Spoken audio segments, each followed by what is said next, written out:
மனசாட்சி உள்ள சக்திகளோட ஆதரவால இந்த ஆட்சி நடந்துகிட்டு இருக்கு. நாங்க தான் அனுப்பி வச்சோம் அப்படின்றாங்களே. அனுப்பி வச்சவங்களுக்கு மினிஸ்ட்ரியில இடம் கொடுத்தா ஏன் கதறீங்க? மக்களுக்கு நல்லா புரியும். எல்லாத்தையும் தெளிவா பார்த்துக்கிட்டு இருக்கிறாங்க.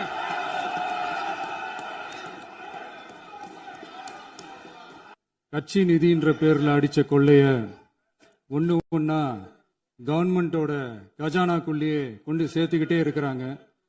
இப்பவும் சொல்றேன், மக்கள் பணத்துல இருந்து ஒரு பைசா கூட தொடமாட்டோம், தொடவும் விடமாட்டோம், தொட்டா விடமாட்டோம். இதுக்கு முன்னாடி தொட்டவங்களையும் விடமாட்டோம்.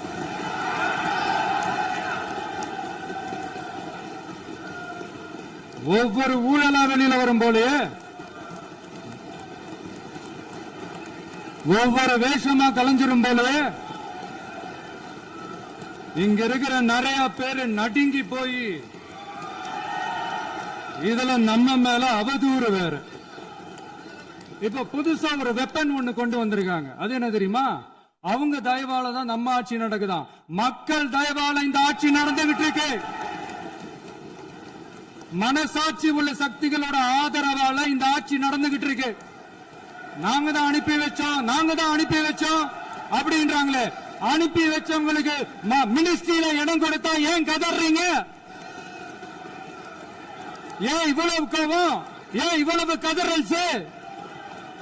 இதுல இன்னொரு முக்கியமான விஷயம், மார்க்சிஸ்ட் கம்யூனிஸ்ட் கட்சி நமக்கு ஆதரவு கொடுத்தது சுயேட்சையா எடுத்த முடிவுன்னு சொல்றாங்க.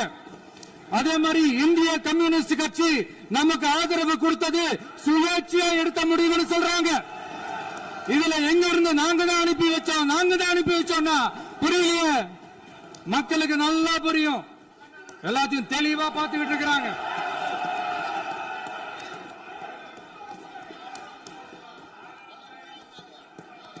முதலமைச்சர் கண்டிப்பா பண்ணலாம். முதலமைச்சர்